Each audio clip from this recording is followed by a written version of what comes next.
Yes, people, we're back. Forever Arsenal podcast. I'm not even going to ask how it's going because it's not going too good.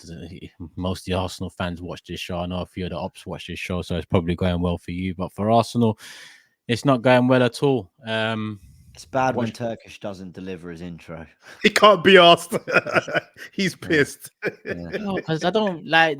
I know how it's going. I don't care how it's going. I feel how it's going. It has to be genuine for me to. Can't fake it. You can't fake it. To paraphrase Jordan, how's it going away from Arsenal? How is everyone? Let us know in the comments. Do they care? How's life? Do they really care? They don't care that I stubbed my toe an hour ago. They don't care that I've got to be up. Did you stub your toe? Yeah, mate. I'm really sorry. That must have ruined your day. Thank you very much. Thank you. Your caring makes me feel better. I appreciate it. Thank you. Thank you. How are you, James? How are you? After the side. I mean, weather's crap. It's cold today. Yeah, it is cold today. Still haven't chosen my New Year's resolutions. So,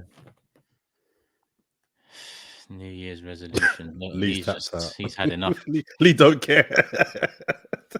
What? It's therapy, Lee. It's therapy. Come on, man. Join it. Must we go straight into the pain and torture of said conversation?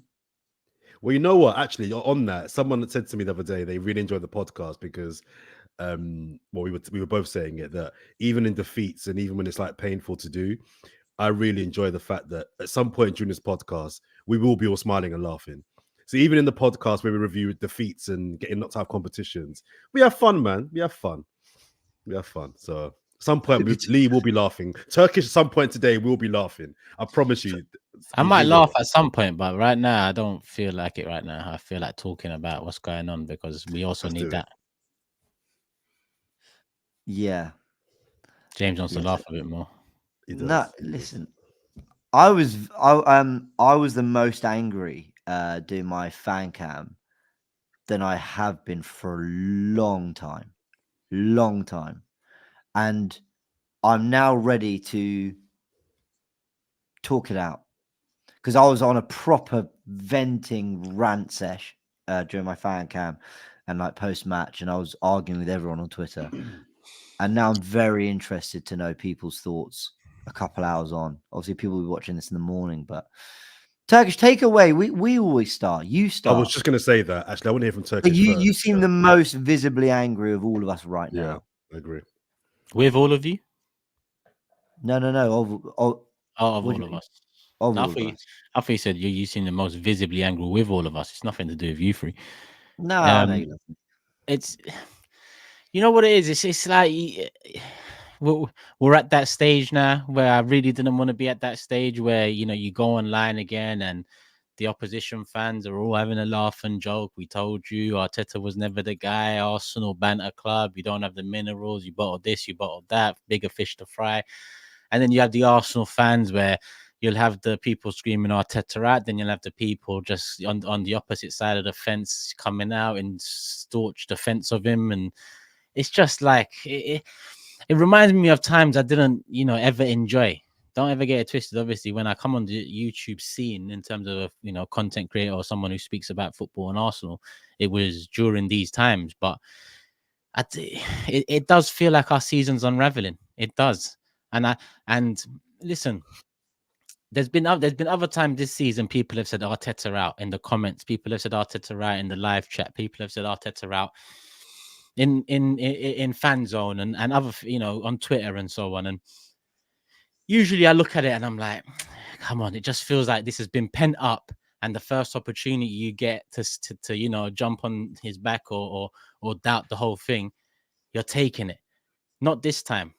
I actually understand now that not that I understand where they would be coming from saying Arteta out. Because at the end of the day, we are seasons in. And this ain't me saying Arteta out, by the way. This ain't me saying it because that's something to discuss at the end of the season. What I'm saying is I'm going online. I'm seeing the same arguments that I was seeing a few years ago with other managers. And it's just coming up again now. And listen, the season is unraveling, so I get it. I understand. Arteta has caused big problems for himself at this moment in time. And that's what it is. It's big problems for himself. Because again, We can talk about individual players, and we probably will in this show. But all the individual players now link back to him. They all link back to him in some way, shape, or form. Contract renewals, new signings, number 14 shirts, all link back to him. Is it a surprise Jesus has a knee injury? No, it shouldn't be. I'm not saying he was injury prone coming to us, but after a big knee injury like that, expect in the first year or two that there's going to be flare up. There's going to be issues. Expect that. Expect it. Regardless of that, is Eddie a good enough backup? Regardless of that, was Havertz the right signing? Mm-hmm. You know, there's so many questions that I'm not here to just analyze this game. I'm looking at this and it's been so different. Number one, the first 19 games last season, very different, exciting football, free flowing. But the first 19 games this season, very different. But we ended up top of the league. I think it was top Christmas 19 games, or was it 18 games? Regardless, around that we was top. It looked like it was going well. But instead of clicking in the second half of the season, we've started the second half of the season in the poorest form Arteta's seen since that wave that he rode in November 2020, I want to say, or was it November 2021? One or the other. When we went through that, the really bad one, the bad 100%. run. Yeah. This is now the worst run since then, and it's come in the season where we expect the most since he's been in charge. And to be honest, since we've been in the Emirates, really, or since maybe the teams after the move to the Emirates initially. So I just think that, like, it's frustrating. I'm vexed. I'm vexed because if I spoke about it with Josh after the game, I said I'm too familiar with the thought and the feeling of, you know, the season unraveling in January, February. So it might be some PTSD here, because as much as we've done better recently, you know, it was not long ago that our seasons were ending in January, February. This does feel like one of those. I think it's good that Porto's a little while away, because we need to do something different by the time that game comes about. Because I'm hoping for luck of the draw after that game, but really and truly, I can't be thinking about after that game in the form we're in. All we've got left now, in my opinion, is the hope that Champions League somehow, some way, we end up in a final. Somehow, some way, we over 90 minutes beat a Real Madrid, a Man City, a Bayern Munich. Somehow, it's dreams, really. You know, because I don't even see us getting to the final right now. People will say, "Oh, wait, the season's not over." It's not over. You're right, but inevitably, the inevitable looks like it's gonna come. You know, it's not like last season where there was a lot of hope and belief, and each game that passed, that hope and belief would build. Around this time last season, it was, you know, going into those games against United, Tottenham, back-to-back wins, last minute, Eddie Nketiah. The hope was, you know, 12 months has changed a lot in terms of where we stand right now in terms compared to where we was last season. So I'm just kind of I'm fed up already, even though we haven't been in this mood for a little while. I'm fed up with it because it's just built on the last time that we was in this sort of a mood, in my opinion. I think that's all. Yeah, I think that's all fair. Actually, I want to hear from Lee next, actually, because I've got thoughts. But Lee, you were there. I don't know if you were there, James, but I know Lee, you were there. What was the mood from the fan base? I mean, I know you're going to have your Artetas out, whatever. I'm not interested in any of that nonsense talk. But just generally, what's the vibe? I have to say, I come away from the stadium like nowhere near as pissed off as what I was against Fulham. I've got to say that, like, you know what I mean? I felt that we played well. We're just missing chances. And I look at it, and I'm going to be really honest. I see Mikel doing his nut, and I'm looking at him and I'm thinking, it's down on you, mate. You wanted this. You went in with the strikers you wanted to. You felt it was more important to upgrade a goalkeeper than the striking department. That's down on you, Mikel. You know, and I'm now getting worried because it's not just 3 defeats. It's 1 win in 7 now. 1 win in 7 in the last 7 games. You know, they're talking about Eddie getting the sack with 1 in 8 games at Newcastle. It's not only just that. It's both cup competitions domestically. out of in the first round. We've Yep. gone into. I know it was the second round of but because we got a buy in that, if you remember rightly, out, Bosch gone, West Ham. First round of the FA Cup gone at home. And I'm going to be really honest. Spoke to Mark and Russ, two of my mates, on the way home today, and I asked them a question. And I said, if Arteta was in charge of, if Klopp was in charge of Arsenal today, do we lose that game? Both said no way, win it. And I think this is now where the worry comes. You know what I mean? Like, I looked at Klopp today, puts on two youngsters at 0-0. We don't even do that in a dead rubber. You know what I mean? Like, and gets the result, bravery, whatever you want to say, like confidence. It's the sort of manager you want to play for as a player, not one that dumps players when they're playing really, really well and things like that for the sake of it and things like that.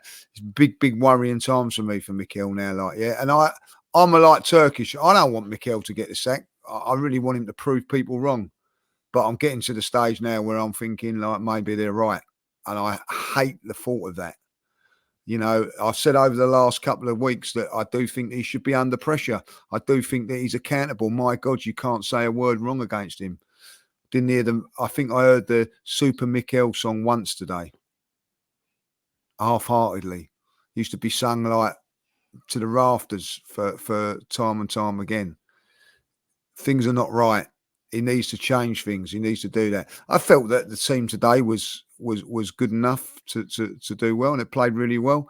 I will say that, and I'll continue to say, like, how many more bad games is Saka going to have? Because he was shocking again today, absolutely shocking. And I'll tell you this, which made it even worse for me.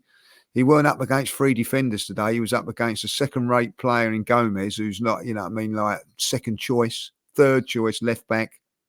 Didn't get round him hardly at all today. Credit to him. Defended him really, really well. He was through one-on-one with him and he tries to cut back inside of him. Like, you know, when they get the chance, Diaz smashes it in. Ruthlessness. I see, you know, chances after chance being missed. I also have to say, if I'm a player, I'm going to go, well, you know, yeah, I get that. I said it in my fan cam today. I get that you want to play Saka through the bad games. I get that, like. Doesn't do it with anybody else. Martinelli has a couple of bad games, you're out. Trossard has a couple of bad games, you're out. Ramsdale has a couple of good games, you're out. Shinchenko has a couple of bad games, you're out. You know, but there's certain players keeping in the team, keeping the faith in the team. I'm getting fed up with it. I'm going to be one of these people. I'll stick up for Saka. Yes, try and play him through the bad patch, because you know what, he deserves it. He's a good player. So's Martinelli. Do the same with him as well, like, you know what I mean, because they're going to get discontent if you're not doing it. I look at like Jesus, one bad game, drops. Now he's injured. You know, what's going on there? You know, how many more injuries are you going to get? His again, you know. Sorry, Lee. I just want to say one thing. Then. No, go on, go for it. Just one thing about it, like Jesus has been injured. Right, going through 3 transfer windows now. We're on our third. Because when he got injured was in December. So you could have got an injury, got a replacement in that December. So that January of last year, didn't. Come back this summer, injured again, you know, pre-season injured. No one thought, well, maybe we need to get that cover in.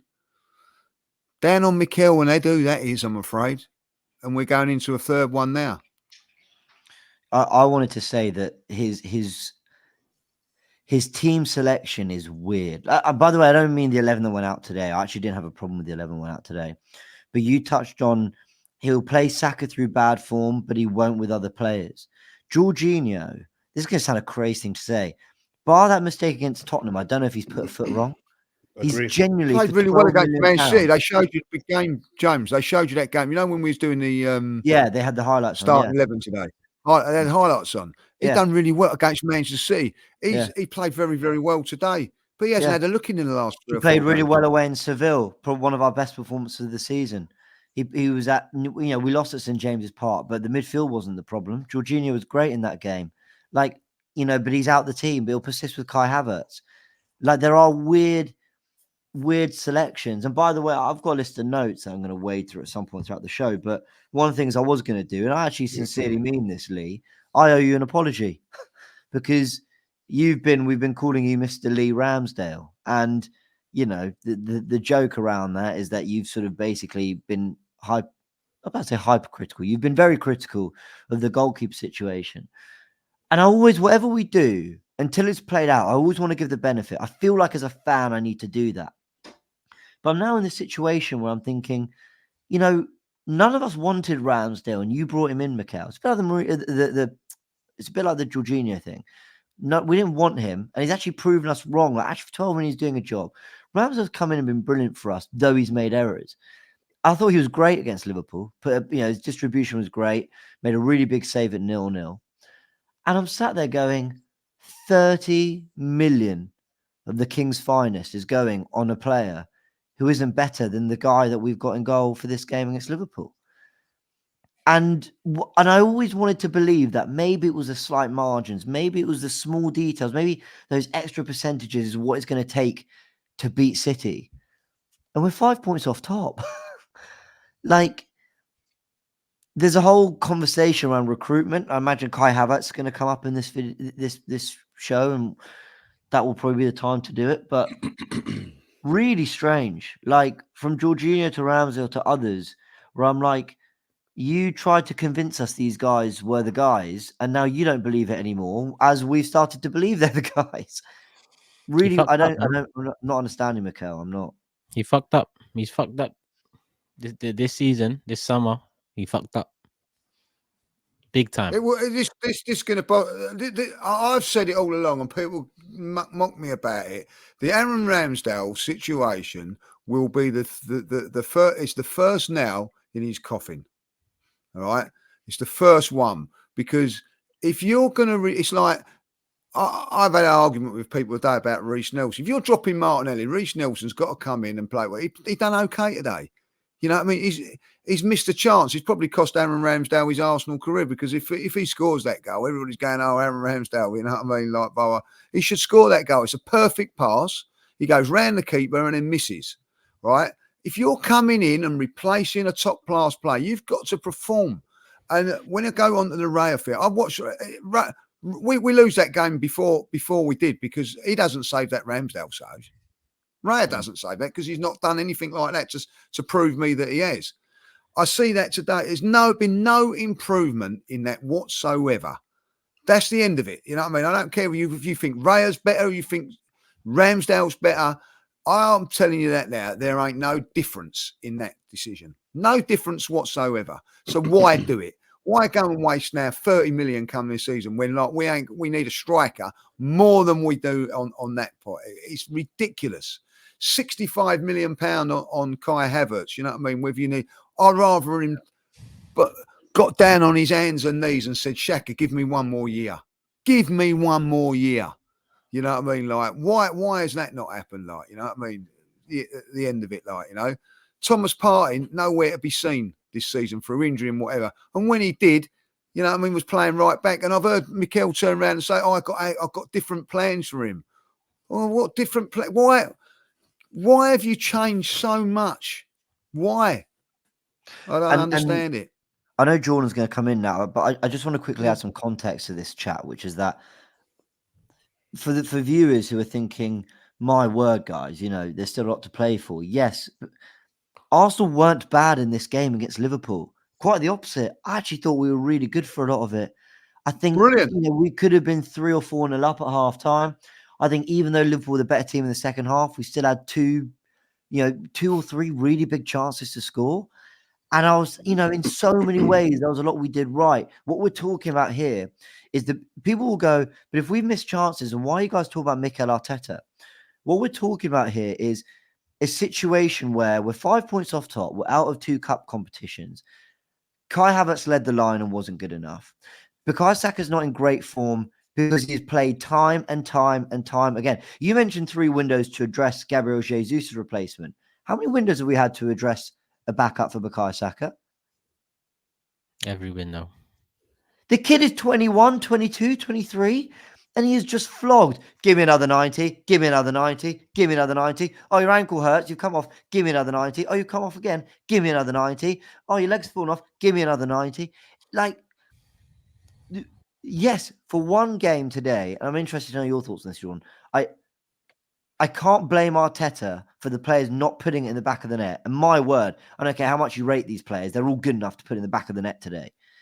But the bigger issue around why Arsenal are in the situation they're in now, and by the situation, I mean also having FFP trouble going into January, we need signings. I'm sorry, that does also lie at the manager's door. Jordan, what do you think of all that? Yeah. I think it's hard to disagree with much of that. I saw a man on Twitter say Arsenal are taking dry January a bit too far now. that made me laugh a little bit. I must admit, sorry. No, I've got. Sorry, it. I found that funny. Okay, so I've got a list of a few points, guys. So forgive me. I don't really have a single thought or a train of thought. I've just got some points I'll rattle through, and then we can discuss. I've got a feeling this will turn into more of a Arsenal chat than a Arsenal losing in the cup chat. I think there's a bigger thing happening here. I think this is a crisis now. After the Fulham game, a lot of people, I didn't think it was a crisis at that stage. I thought it was 2 poor games, but there was still the FA Cup to play for. I didn't think it was a crisis. I think it's a crisis now. And I think it's a crisis now because of the 4 trophies we could win, the 2, inverted commas, easiest, we're now out of. So now you're kind of putting your hopes on the 2 harder trophies. Arsenal this season need a trophy, or at the bare minimum have to get to the latter part of the Champions League / push Manchester City, Liverpool to the last few games of the season, right? So being out of the 2 easier trophy competitions, that for me in January, we're in a crisis now. 3 defeats in a row. I don't know many teams that win big trophies and at any point in the season lose 3 games in a row. 2, maybe, not 3. The embarrassing thing for Arsenal is that, and me and Lee had a back and forth about this on the last podcast about, I made the point that I didn't think if Liverpool lost, it'd be the end of the world for them. Lee disagreed. I think I was proven right because Liverpool's starting 11 shows me that they didn't care that much about the FA Cup. I'm not buying the Van Dijk is injured or he was sick. I just don't buy that. I'm not buying it. They've got 2 weeks off now. I don't buy that. And as Lee rightly says, you're 0-0. You've been under the cosh for most of the game, and then you bring on 2 kids. Those are the actions of a manager that, for me, is desperate to win the FA Cup. So the fact that they came to the Emirates without their best 2 players, brought on 2 kids at 0-0 when they were the inferior team, suggests to me Liverpool didn't want to win the game that badly, and yet they still found a way to win the game. Yeah. Next point, the striker chat. I thought Julian made some wild comments and opinions on, I think it was the Invincible show with you and Lee, Robbie, early this week.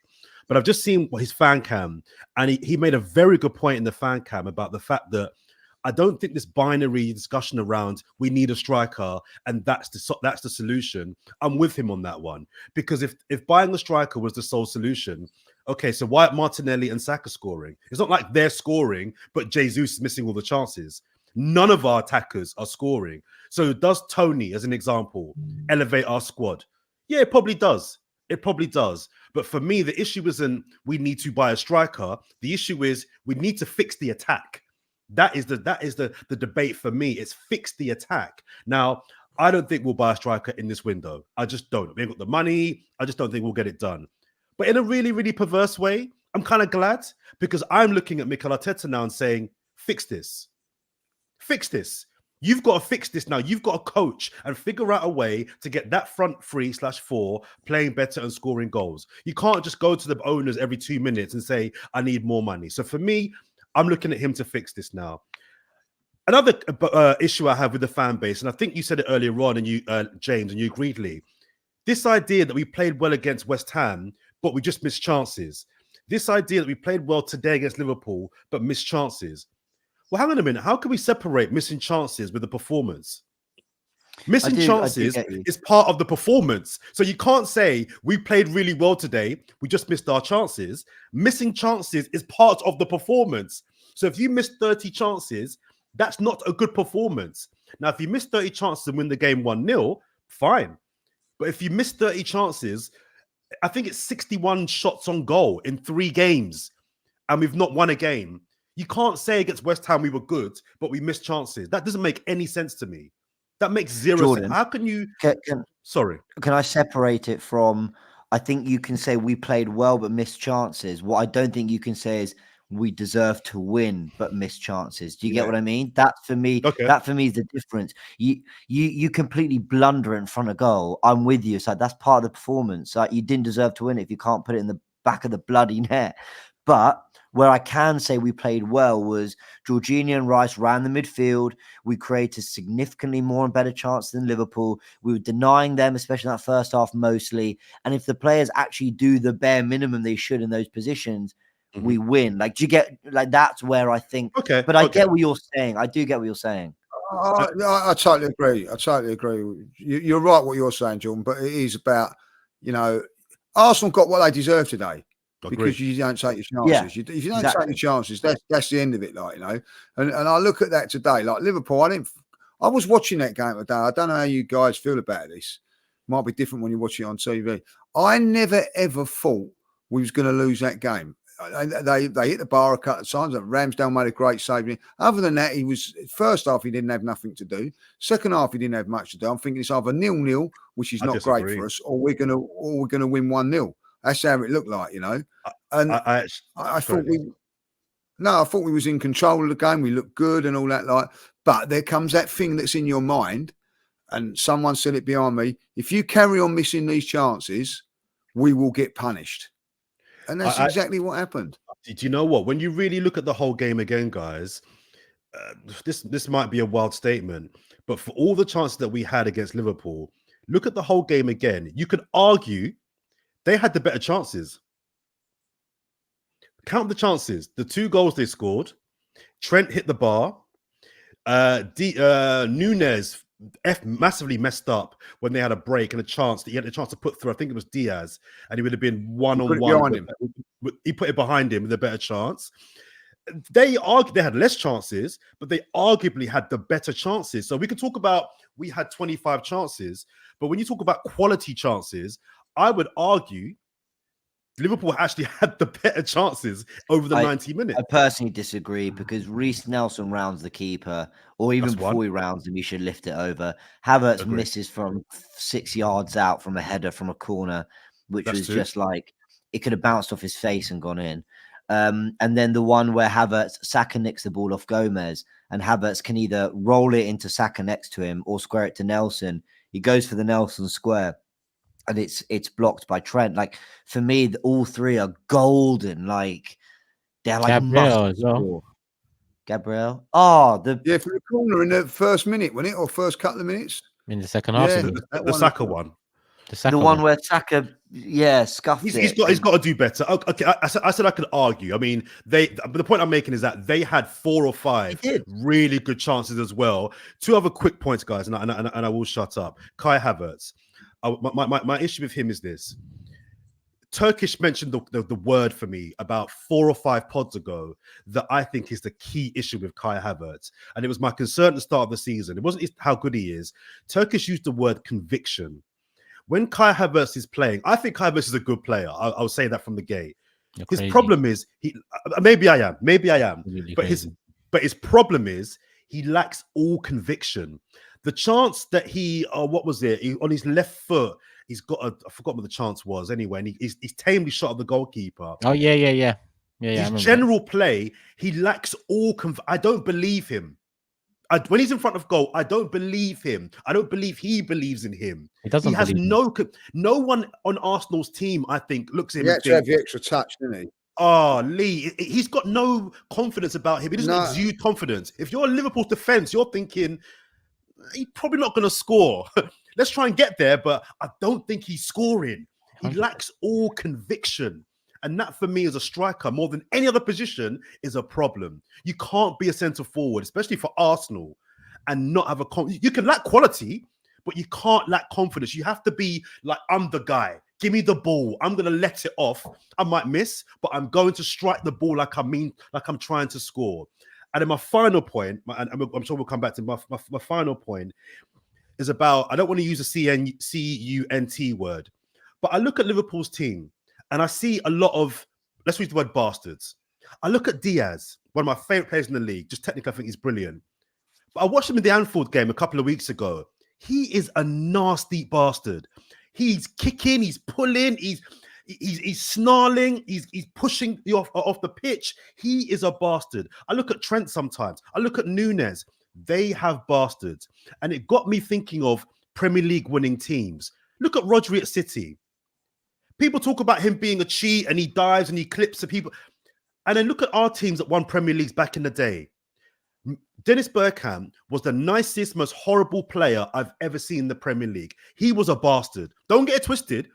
Dennis Bergkamp was nasty. He was nasty. We know about Patrick Vieira. We know about Lumba. Them man, they were bastards. I look at our current team. How many bastards are in our team? How many people in our team will stop you winning or stop you scoring at all costs? There's only one person I can think of, and he's left our club. Lee mentioned him earlier on, Granit Xhaka. He's the only person in recent times I can think of in an Arsenal shirt, for all his faults, was a bit of a bastard. And I'm using the word bastard. I don't want to use the C word. He was a little bit of a... His problem was he didn't get the balance right. He was a bastard too much. He did it when he didn't need to be a bastard. But the point I'm making is, I look at Arsenal's team in the Premier League winning context. We've got lots of players that I think we like. We like Saka. We like Martinelli. We like Ramsdale. We like Ben White. But how many players in our team do we think that's the guy that everyone hates because he's a winner? And I think that ultimately will be the reason, as well as poor results, why we just don't get over the line. We don't have any nasty players like Diaz.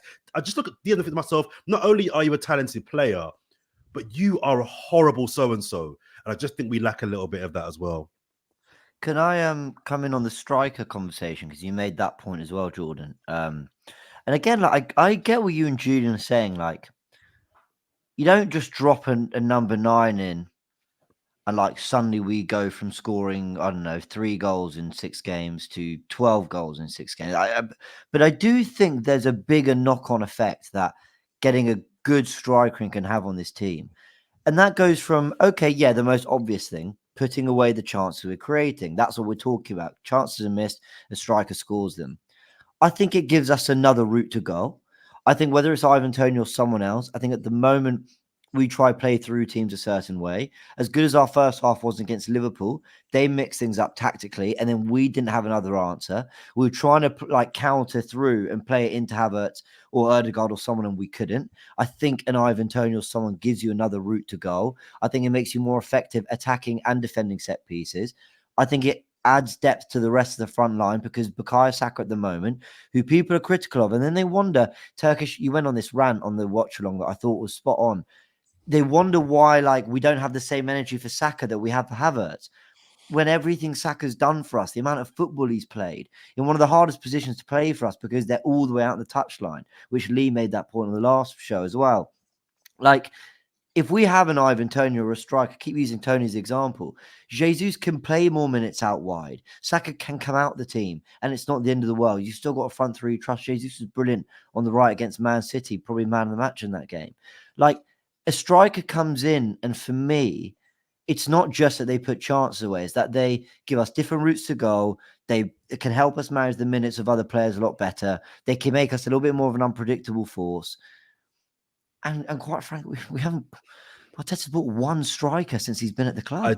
I just don't think if you buy Tony tomorrow, I don't think that pushes City to the last game of the season. I think it improves the team, but I think there's a bigger problem than our main striker is not scoring goals. Is the point I'm making. I think it ain't also that, boys. It's not also. I've played in teams where you got good forwards, or like I've played in teams when we've got a forward that just bangs in goals, like, yeah. And I've played in teams when we haven't got that. The one thing that striker does that gives it to you more than any other time is when you're having an off day, when things ain't going quite well, all of a sudden the ball goes across the bang, you're 1-0 up. That's the difference. Yeah. That's the difference between having a top class striker and not. It's not, you're all having a bad day, or you're not. You're under the pump. I played in games when you're under the pump. Like, I played in a game once, right? We had a forward up. I'm not going to mention because he's got a big head as it is, right? We're defending like for 45 minutes, right? We had three chances, bang, we're 3-0 up. I'm sitting in there at half time, right? And I look around and I said, we're being overrun here. How comes we're 3-0 up? The reason we got 3-0 up is because we've got a striker and put the ball in the back of the net. And we end up winning the game 3-0 and we didn't deserve to win it. But the fact is we won it is because you've got that striker. And that is what you got today. Like, you know, that striker today will get you that one goal. So when people like Julian and that say, oh, we don't need a striker, I get what you're saying. You don't need a striker. It ain't gonna. But what it does, it just changes the dynamics of the team. We need a striker. I'm not saying we don't need a striker. You know my thoughts on Jesus. I've made that very clear all season. I've been very clear all year about Jesus. I've just not. He ain't the guy for me. And what I'm saying is that I just don't think plonking in a striker in next transfer window wins a title. I think there's a bigger problem. No one is scoring goals. And yeah, Tony may score a goal against Fulham to get you a point or even 3 points. But against West Ham, against Liverpool, against Palace in 2 weeks, whenever it is, at some point the attack has to be the force, not just one top striker.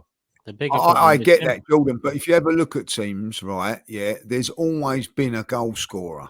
Yeah. You know, I go back to Arsenal in their day. Henry got 20-30. You don't think that if he just scored 30 goals out of it, you've got to have players like Perez chipping in with 15, Lundberg with 10, other players with that. You know, what you need is Saka getting 10, 15 like he did last season.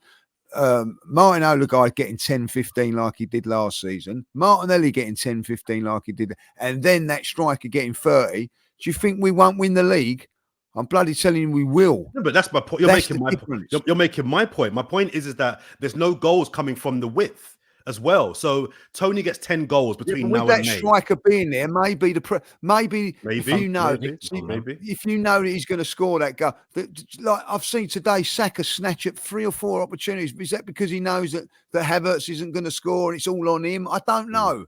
I don't know what I'm saying, but you have that striker that comes in and bangs in goals. That takes pressure off of the wide players. It takes pressure off of Odegaard. You know, that's all I'm saying. I'm not saying. Listen, I'm telling you now, Arsenal ain't getting a striker. I'll tell you that now. They ain't getting a striker because there's none out there. It's as simple as that. So we're going to have to go with what we've got. Yeah. Sorry to carry on. Sorry, I didn't mean to interrupt. No, it's all. You know, I mean, that's all I'm going to say. You've got to somehow try and find a way of going it. This is because come the summer when Mikel sat down with Edu, they said, "You happy with your strike?" Yep, I've got number 14, Eddie. Right, you know what I mean? Like, sorry, you know what I mean? Like, how many more excuses you can have from him? Like, if your Eddie is your man, right? And let's face it, he's your man. You've backed him. He's been training. I always hear this. He's fantastic in training. Why is he not playing up front today? Well, and this is the thing. And it's not even just about signing £100 million striker. Listen, on Tactical Insight, Graham and I were talking about ways we can do what Jordan's saying, which is fix the attack without spending 100 million. And there are ways. We saw it last season. That same front three of Saka, Jesus, Martinelli, bagged goals. But there were other ingredients there. There was Xhaka. There was a proper number 8. There was Partey and Zinchenko playing out their skin. There was a fluidity. The handbrake was off with the team.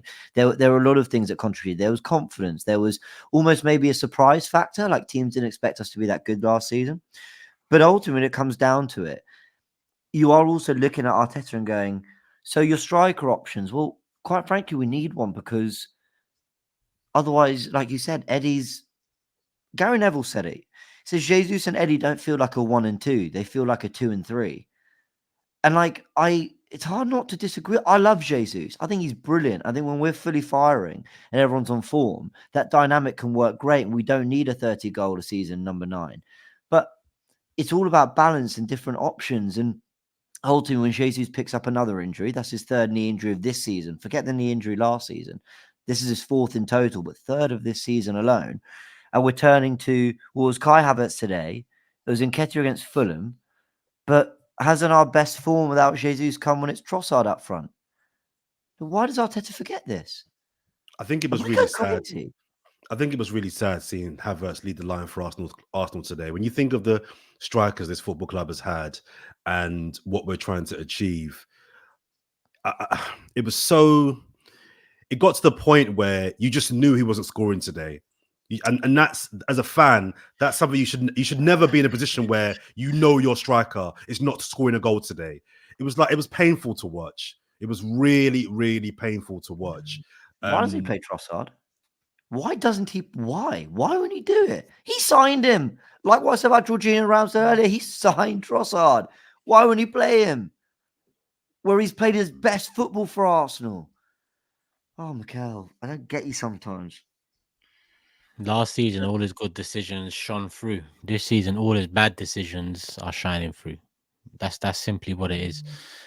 Because I can't believe we've got Kai Havertz. Like, it frustrates me that, when people mention his name, when we have to talk about him, like, let alone lead the line for us. Why do we have him?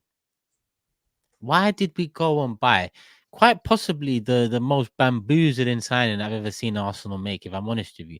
Because at least when Wenger was doing madness, buying Shamak and just people like this, like Denilson, and just ran. You had credit in the bank. There's some hopes. Even there's some hope because you don't know who these players are. You're like, all right, well, fuck it, let's see. With And like, Havertz, they didn't cost a lot. Yeah, and they didn't cost. With Havertz, we all knew. No.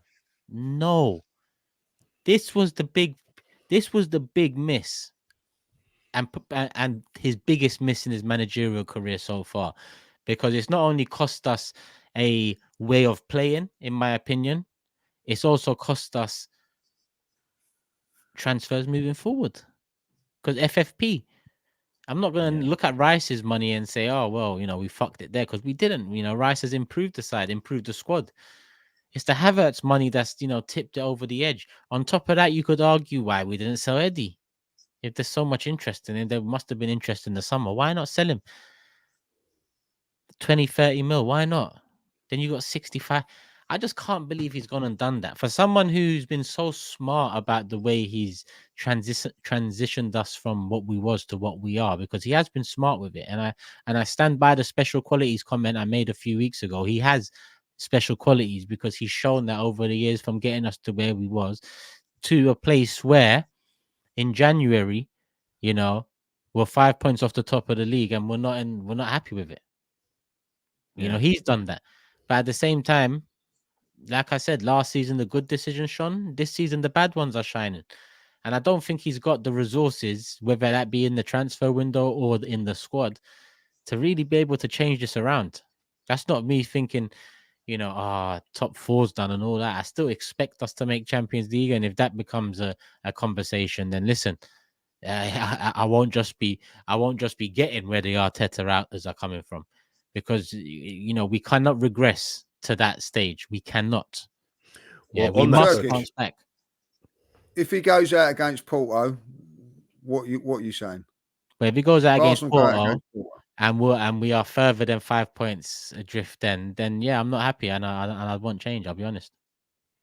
Well, let's discuss now then what we think from here on in a successful season looks like. So I think we all agree we're not going to win the Premier League. It's not likely. It's very unlikely. We're not winning a trophy this year, are we? Okay, yeah. So that's likely. So what does at the end of this? We're doing this podcast the day after the final game of the season. What for you is what are we saying in terms of it have been a good season, not a great season, but an acceptable season? From now, I will say this: if Arsenal get to the final of Champions League and lose, and because of that they've missed out on top four, because they've missed a few games to try and win the Champions League, I might say, it's unlucky and everything like that. I'm going to say it now. If he gets top four and it's only top four, that's not good enough for me. So I'm clear. So fourth and a Champions League final, that for you is acceptable. Yeah. I'll say it's acceptable. I would probably say, yeah, you've got another go, Mikel. You've got another go. But I think if they go out against Porto, for instance, and get top four, that ain't good enough. James, What's the question? Like lose his what's a job? successful Sorry. season from here on in? Successful What's a from here successful on in. season? Yeah. No, I mean, I'm being pedantic, and I am, but success for me is lifting. Like it's the trophy success. A good season to still salvage this and make this an actually good, very good season. It's getting us like at least very close to one of those major honors. That's within. Yeah. If you lose the Touch wood. title, but you're within 3-4 points. If you get to a Champions League final, you know, you'd look at it and you'd go, all right, ultimately, when all is said and done, the two that mattered above the rest, you know, we got really close. And you go, okay, you go again.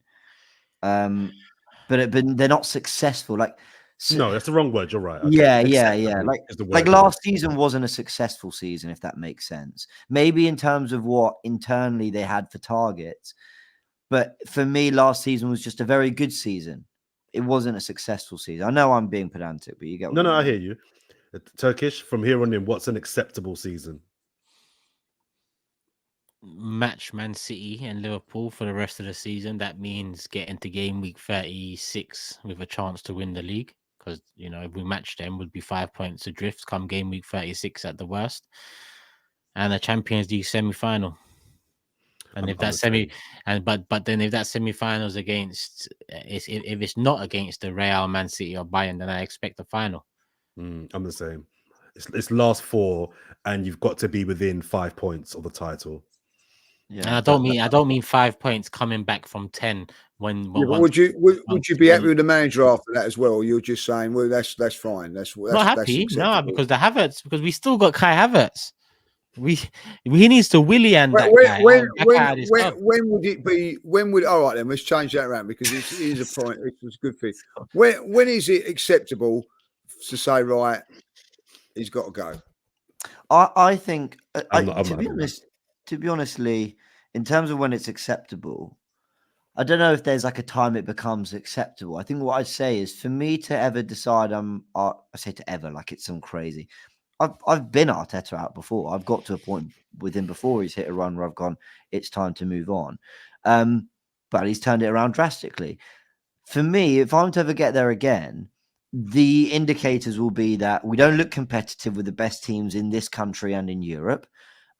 We've fallen way short of our targets of winning trophies. So that means even if we get fourth like this season, like that's not good enough. We don't do anything in the Champions League again. But I think it also have to be what or who else is out there. And I'm not doing the whole, you know, when people say they want Arteta out and everyone goes, well, for who? For who? I'm not even saying that. I'm saying I'd only want to make that decision if there was someone I was really confident of coming in, because there's a part of me, as much as I do believe he really cocked up on this Havertz deal and the Raya one. Raya hasn't even been terrible, but I'd chuck that in there as well.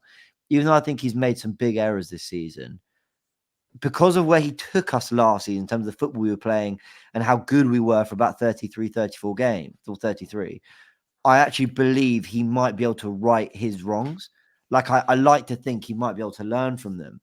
And that, quite frankly, the way to improve on Mikel Arteta this season is to see Arteta next season and hope he's learned from it. But I don't know. It's context to everything. It feels early for that conversation for me now. Yeah, I agree. Very early. Yeah, very I early. agree. I you know what I mean? I've seen it today. Like a lot of people will be Arteta out. You know, I'm seeing it. Like, you know, I'm not at that stage yet. I'm far from it. But I am starting to worry. You know what I mean? I'm at this moment in time. If you're gonna, it's going to take a lot of convincing that Arsenal are going to finish in the top four, because I think that we're way off it at this moment in time. And no, sorry, go on, Turkish. Crystal Palace at home, Forest away, Liverpool at home, West Ham away, Burnley away, Porto at home, Newcastle at home, Sheffield United away, Brentford at home. We need to win every single one of those games. I agree. And we ain't doing it.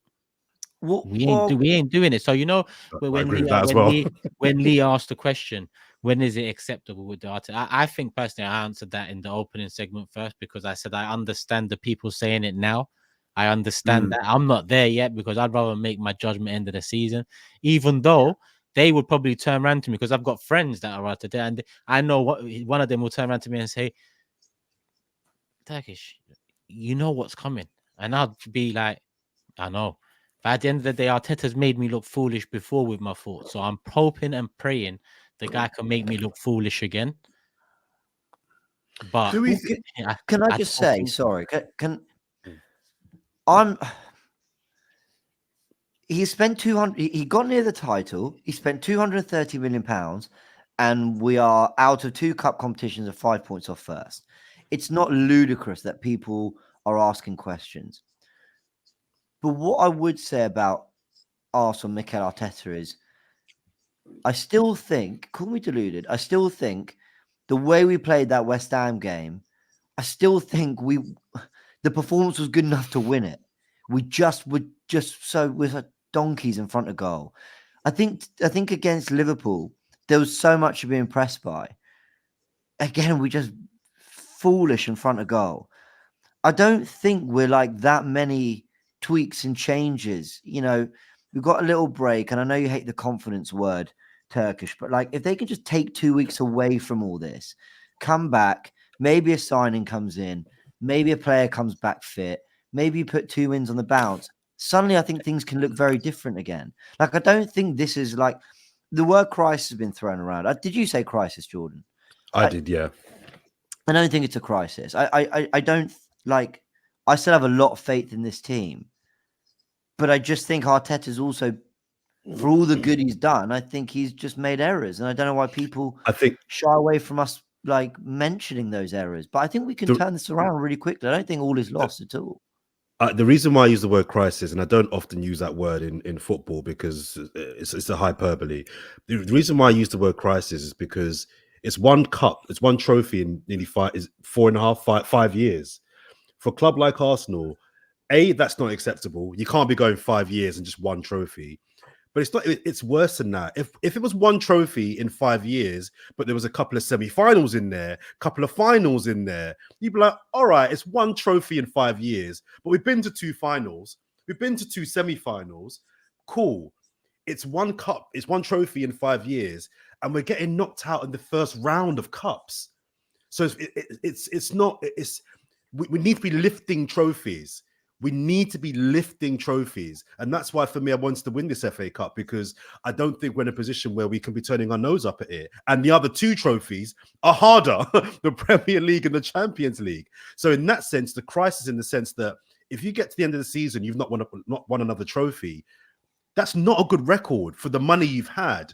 The money you've had and the time you've had, the patience. 1 trophy in 5 years for me is not good enough. So that's why I labeled it a crisis. But do you guys think we're a bad team suddenly? Like, I'm frustrated because I'm frustrated because I think Mikel Arteta has made certain decisions back in the transfer window and over many transfer windows. That includes the Saka backup, that includes whatever, that have put us in a position we're in now that we didn't need to be in. You know, we go out against West Ham, he rotates, and the squad players coming in aren't good enough. Well, one of them was Havertz his signing, one of them was Jorginho his signing, one of them was Vieira his signing.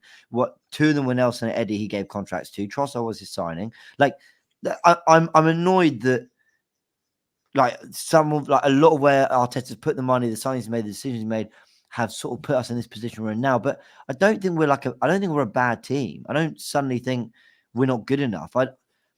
I don't. You were talking about us not getting top 4 lead. Like, I'm still seeing enough in the performances to believe we can be there at the end of the season, chasing. I don't think we're miles off. I do. If he makes a few of the right decisions, James. What's that? Sorry. Sorry, Lee. Sorry. I think Arsenal, if Arteta makes the right decisions, I still think we could be in with a chance. Yeah. Right. I'd say that now. I've just seen a tweet that you've put there when someone's put that's probably Ramsdale's last game, and you've put on there it shouldn't be. And you're too damn right it shouldn't be. Against Crystal Palace, I expect him to be in the starting lineup. I agree. Right. Going back to where we're going to, like, you know, because everybody thinks that it should be like, you know what I mean? So do the right thing, Mikel. Not the right thing for yourself and your Spanish talking coach. do what's right for Arsenal Football Club. Put him back in goal. Get your right balance of the forwards in there. Like, you know, if you think Eddie's the man, then you back that man and play him. If you don't keep swapping it around. Like, you know, I actually think Havertz done okay today, apart from with his hold up play and everything there. Apart from his finishing was crap. You know what I mean? Like, you know, but I thought there was some things that he done well. But why are you playing Havertz there when you've got Eddie that you've given this big contract for, number 14, which Turkish goes on about, like, you know, why are you not backing your man? So I want to see him start going back there, because I tell you what, there was a time last season when we lost Jesus and Eddie come in and done very well for us. Why are you not doing that now? You know what I mean? Believing in him, like, you know, what's happened to Trossard? Why aren't you playing him so much now? Like, all of a sudden, now you're playing other players over him now. Go back to what you was doing last season, not what you was doing from February onwards. Go back to what was doing us in the beginning of the season when we was winning games of football and we was winning them well. You know, you have to go back to the beginning of this season as well. Why was Gabriel on the bench? Been one of our best players. There's all why this, why that. I don't want that no more. Let's get it back. You go away from Dubai, you come back and you start doing the right decisions that are going to make you win us games. Because at the moment he's making decisions, right, and he's getting a free pass from the Ramsdale Raya one. He's just getting a free pass of it, like, you know what I mean, like, you know, it should now it should be, us fans should be now demanding that after what I see today, there's no difference in the goalkeeper. Why? I've got to say this today, Jorginho, bring him back in there. Like, that's what you do, and you make Declan Rice the number 8 that he should be. That is your job now in the next 2 weeks in Dubai, and then you identify the player that's going to come in and replace Jorginho, right? Because he's only a stopgap. That comes in. That's another thing you got to do. You know, and then start getting our win mentality back. Like, you know, Martinelli looked good today when he come on. Like, you know what I mean? Build on that. Make sure that Saka don't go, you know, is on the sunbed for more than 6 hours a day. Like, for the next 6 days, he doesn't move from there. Like, you know what I mean? Tie him down. Don't let him move, and make sure that he's rested and watered, fed at every opportunity, so that when he comes back, he is ready to go again. Like, you know, I don't want no excuses when we go out against Crystal Palace. I expect 4-5-0, bang, bang, bang. Arsenal are back. If I don't see that, there's problems. Just going back to the Ramsdale thing briefly. Sorry, Turkish. I just want to. I feel just a lot more comfortable with Ramsdale's in goal. I don't know. It's not a slight on Raya. I just feel when he's in the team a bit more comfortable. And the best 2 bits of quality from Arsenal in the whole game were from him. The pass and the save. Those were the best 2 bits of quality from Arsenal in the whole 90 minutes, in my opinion. And I just genuinely feel a lot better. I agree. I think he's got to start. He won't, but I felt like why won't he should he? be Why in goal. won't he, Jordan? Well, he's decided that Ray's better, or better for him. Right. So then at the end of the day, exactly that. You die on that sword then. You die on that sword, and you die on that Eddie sword as well. Like, yeah, they're the 2 swords you die on, right? And that's the end of it now. Like, you know? Havertz is another sword. He's got many swords out there right now. You know, how many more swords do you want? Like, he'll look like a hedgehog. Do you know what someone said to me on Twitter? Yeah, I was saying, you know, Ramsdale, that tweet you mentioned, that Ramsdale should start the next game. Well, it shouldn't be his last game for Arsenal. And someone said, well, something like, we had to get someone because Turner was leaving. And I was like, Turner, who Mikel Arteta signed for 10 million the summer before and realised he wasn't good enough and so sold him. That's your argument.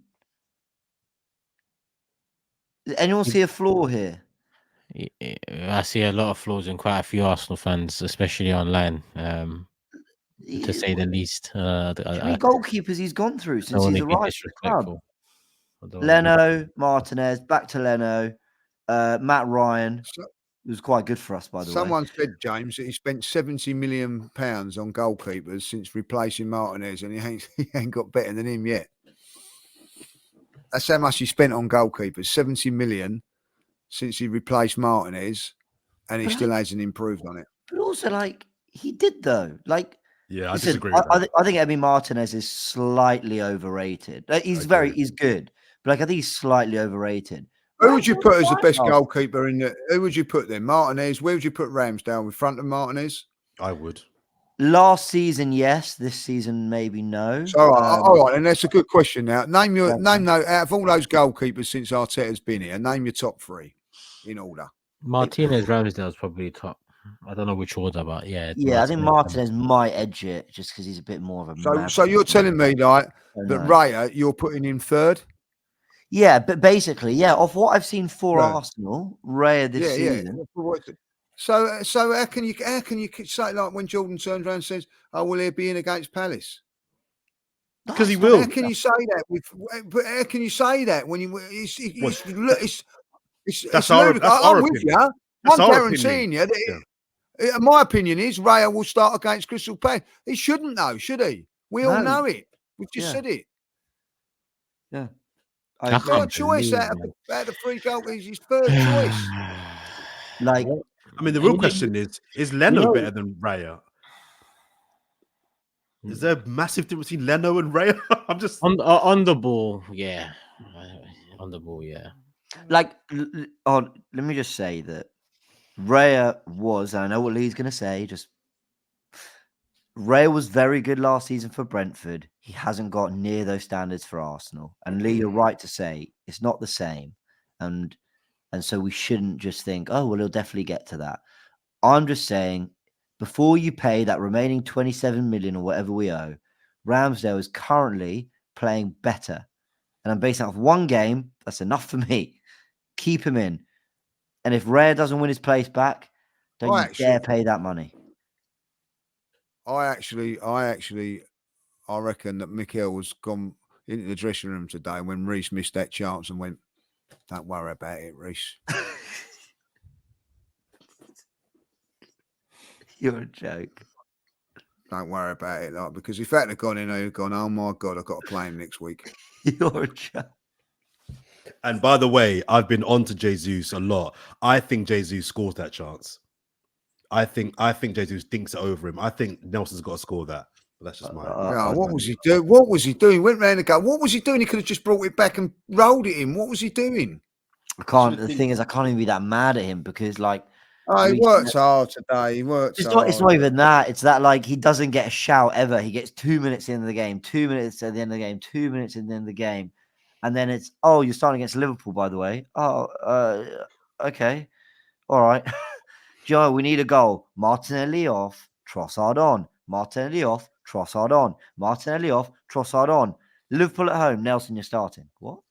Like, do you know, there's so natural, like, do you know what I mean? If you're like getting 30 minutes off the bench, I'll understand a bit more. Just bizarre. Like, there's so much stuff I just don't understand. Havertz up top. Trossard's there. Smith Rowe, you wanted to keep him. Do you think, though, that Turkish, you probably alluded to this. Do you think that he wanted to play Jorginho in there, so he can't drop Rice? So he's had to, he sort of shoehorned him up top. I'll get him in that way. Is that what we think's happened there, or is it just a genuine thing? Is because if you're going for that for today, surely next game against Crystal Palace he's going to run up front again, isn't he? Who knows? Last 3 games, there's been 3 different strikers starting. Yeah. So what is going to be the striker come Crystal Palace in? It has to be Trossard. I'm at the stage now where it can be fucking Ramsdale for all I care. Just fucking pull it out now, Mikel, because I don't give a fuck who it is. Because I still can't get my head around Havertz. I'm sorry. People might be thinking he's banging on. That move has fucked us. Keeping Eddie Nketiah has fucked us. Jesus' knee injury has fucked us. But these are things we should have forced. Like, at the end of the day, Rice and Havertz essentially was meant to be our Alisson and Van Dijk. They was meant to come in and fix the last remaining issues we had. And, you know, we kick on and eventually get over the line with something. And, you know, we're no closer to that. So, you know, we can talk about all these things, but I'm just... Maybe it wasn't the best to do the pod the same night as the game. Maybe we should have done it tomorrow morning.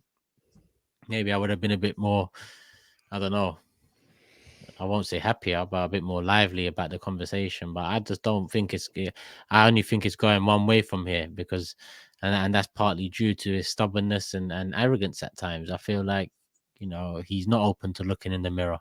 He's not open to evaluating whether the changes he's made have been beneficial or not, and turning back something or fixing something. And maybe he's gone too far now with the Havertz one, and it's something that he can't fix. If FFP has tied our hands behind our back, and this is the squad that we're left with for the next 18 months, it doesn't look it doesn't look good. It doesn't look good. I think we can offer some solutions here because we've all rightly had a lot to say. The way this can turn around for Arsenal very quickly, and I know that fans hate saying this, but quite frankly, every time I try not to jinx it, things go wrong anyway. So fuck it, I'll jinx it. We have a favourable run.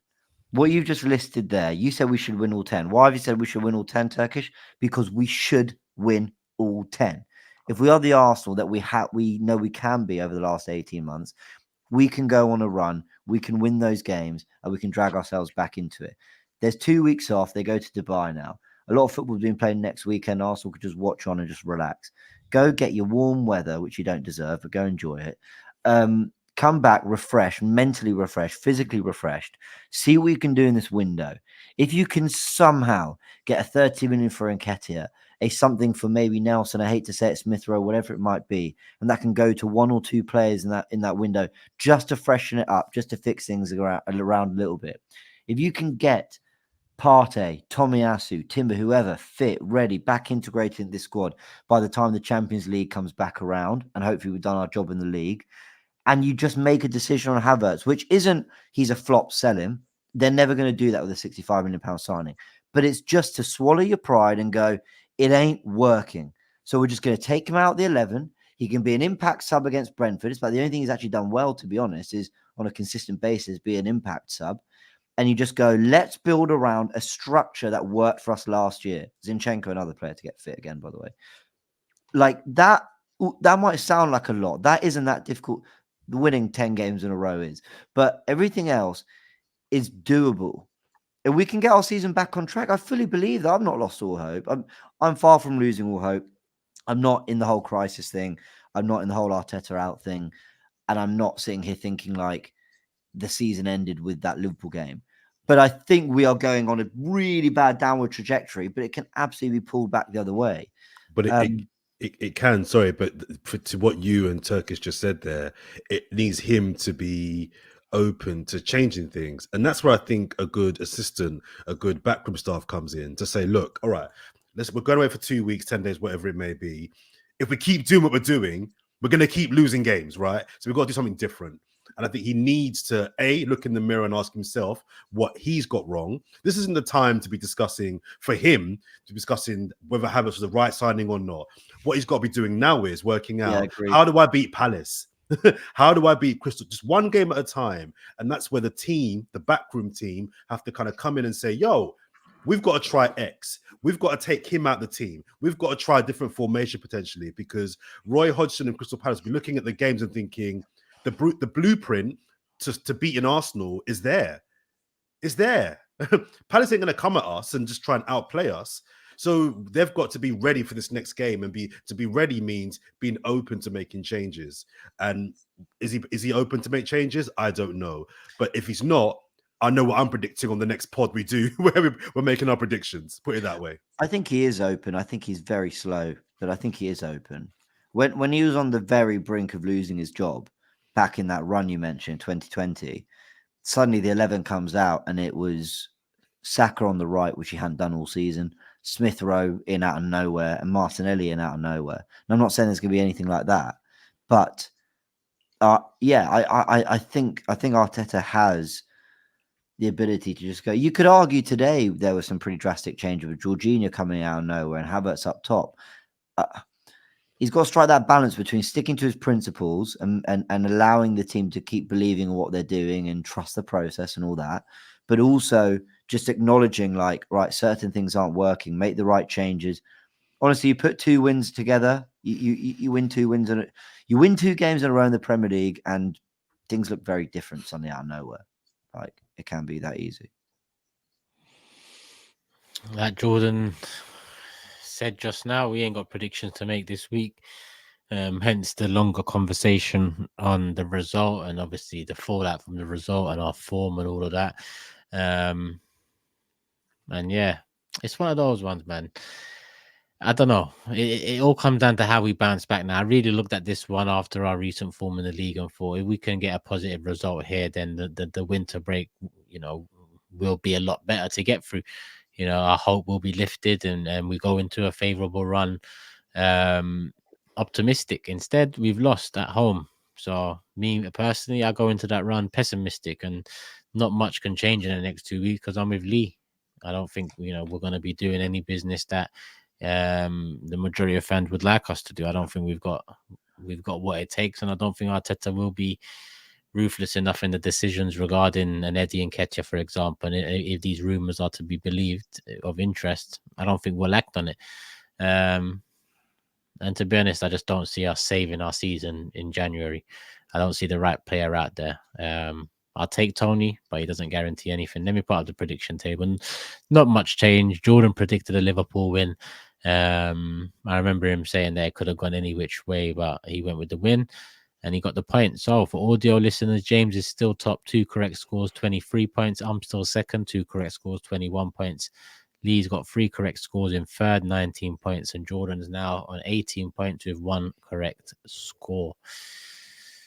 And we end with comments of the day. Everyone's got comments of the day ready? Yeah, I do actually. Must say there was over 1,000 comments this week. So yeah, big up all. The audience are amazing. Like you genuinely are fantastic. I mean, half of them are crap, but there was there was still 1,000 comments. Just get Jordan off this podcast, man. Sorry.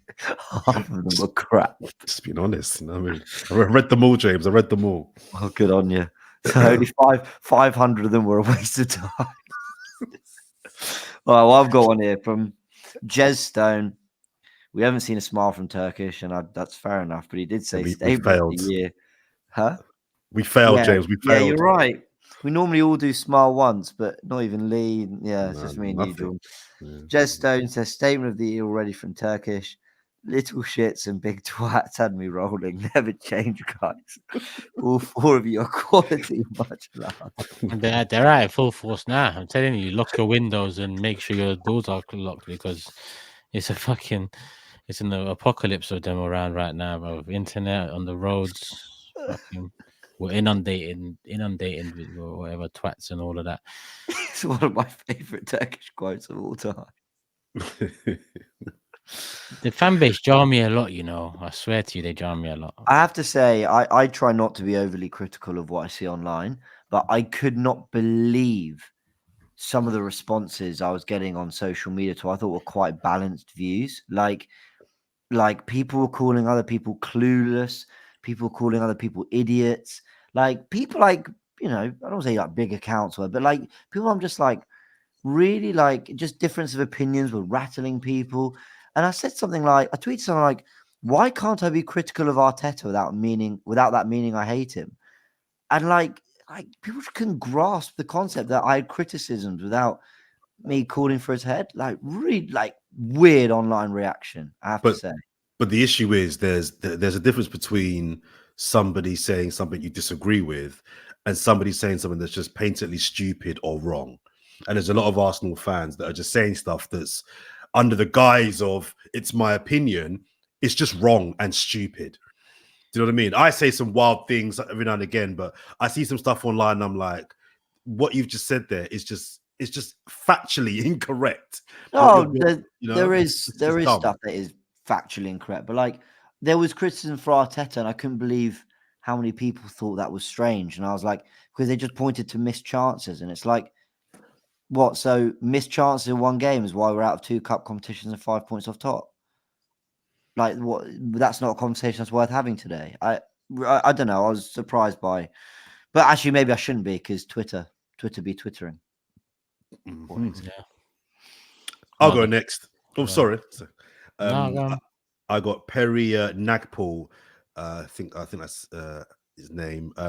Turkish smashed it with "I put myself in a position to cheat," and Jordan's cheating analogy was so funny and brilliant. So big up Perry, and also shout out Jamal, Arsenal fan, bumped into at Shoreditch House. He's back in town from the US for a few days. He watches the pod, loves it, loves you guys as well. Big up Jamal. Thank you. Big up, Jamal. David Varga, I've gone. Oh, yeah, I'm still on it. Rematch. It's not fair on Lee and Jordan. Okay, I saw that. Please do not ruin a good game of prediction table by doing stupidity. Agree. Here, Agree. David. Agree. Yeah. Here. I see. Now's not the time, David. Now's not the time, mate. Yeah. Pick and choose when the league table comes into it. I see. Here, David. Interesting. I'm with David. Yeah. I'm with David. I love David. Go on, Turkish. What's your comment about of you, the day? Mine's probably going to take us full circle back to the start of the show, but fuck it. This one's from This Is The Way, and it's a long one, but I think it's still very relevant after this result as well. And the reason I picked this one is because it kind of resonates with how I'm feeling. The vast majority of fans were really optimistic after last year, despite how it ended. But the transfer window and the news we had spent so much on Havertz really shook our confidence. He got given a hard time because he represented such a missed opportunity and funds that could have been spent elsewhere. How on earth we decided to prioritize Havertz as the replacement for Xhaka and randomly dropping Ramsdale was so confusing, especially when everyone could see we fell short because of squad depth. We didn't have a backup for Saka or Saliba, a top striker, but Arteta ignored it all and bizarrely gave new contracts to players like Nelson and Eddie, who even he doesn't trust. Then we start the season with Partey inverting from right back ... Perfect. Perfectly summed up. I think without going back into it again, I think that comment, what that comment is kind of suggesting in a nutshell is that Mikel Arteta is almost too smart for his own good, or thinks he's too smart for his own good. And he's making decisions that make him look smart, like he's got some genius idea or plan for something that on the face of it, we're all looking at it and thinking, this is a bad decision. So signing Havertz, I can see something that you guys can't see. Signing David Raya. Oh no, I'm going to be a genius with like 2 number 1 goalkeepers. These are all decisions that I think stink of, I know things that you guys don't. And ultimately, as Leo, I think Turkish said earlier on, he'll have to lay in his own bed, because these are decisions. If he made one wild decision, you may get a pass. But at a time when he was king of the roost, he made 3 or 4, and it's like, bro, you've really made a job even harder for yourself by doing things you didn't need to do. Sorry, I agree. No, I agree. It was a great comment. It was a great comment. Yeah, usually we pick out the funny ones, but I'm happy I picked that one out now, considering the result tonight. But it's a winter break now, people, so no predictions to make, and it's a little while till the next show. We will be back next week, some point, for the next show. But we're also recording a little something away from the regular scheduled fixtures and whatnot this week. Shall I let them know? No. Who's the host on that one? Is Talia hosting that one? No, that's just a normal. That's just a normal. That's fine. We do it Okay. this way. Okay. No, so we got a chance then. We got a chance. It's a draft. It's a draft. Okay. Yeah. All right, cool. And there you go. I smiled, people. I'm okay. Winter break. And Lee, fuck your rematch. You got to work for it, mate. You and Jordan, get your numbers up first before you come back. Man said, get your numbers up. Oh, mate, I'm actually vexed, but it is what it is. Arsenal, we live to fight another day. Come on, Turkish man. It's footy. It's Arsenal. We've been here. We've been here. I know. I'm with you. I'm with you. Just give me something, please. Just give me something. Honestly, not all is lost. I genuinely believe that. That's not just hopium and copium. It's not. I think it's a big 2 weeks now. Like, have a nice rest, nice break. Let them come back and see what they can do. Let's see them fire it up. Let's see them. That's what I'm hoping. They can. We'll see if we're all hoping for. And they can. Of course, they can. Listen, like we could be it could be like, we could have won that game today 6-2, and everybody be buzzing. The game Arsenal back. Yeah. You know what I mean? That's fine lines, and that's what we've got to believe in. And listen, that's what we got to do. Whatever happens in the next 2 weeks, whether there's no transfers or not, we've got to support the team, be there, and go for it again. We've got to energise ourselves just as much as the players over these next couple of weeks and be ready to go against Crystal Palace again. And we'll be there to watch it. Big up Jordan, James, Lee. As always, people hit the like button. Let's get up to 1,000 likes. Make sure you subscribe. Look out for all the content. Big up James, his channel, James B. Lee Judges TV as well. I'm Turkish LDN and the Big Six. Jordan Talk Sport everywhere. You can find him Channel 4 as well, but you can find him right here on Fourever. Brilliant. I'll tell you what, just before we go, brilliant interview with Luke Littner. Thank you, sir. Thank you very much. Thank you. Very, very good. Thank you. Appreciate that. Thank you. Done well there, boy. Thank you very much. Thank you. He's hard work as well, like to interview. I know, like not in a disrespectful way. He's young, and he's bit shy and all that, like, you know. So do you know what? I know we wasn't easy. He's a young boy, but he was annoyingly mature and like weirdly sensible. And from a 16-year-old, that's not really what I wanted. I can get mature from adults and other athletes, but I wanted a bit of youthful, off-the-cuff exuberance and character. And he's like I say, he's like really calm and measured, and it's hard to get anything out of him. But no, he's a good guy. I wish him the best. Good luck to him. Big up. People, that's it. Hit the like button, get to 1,000 likes. Love for the love. We'll be back soon. Peace.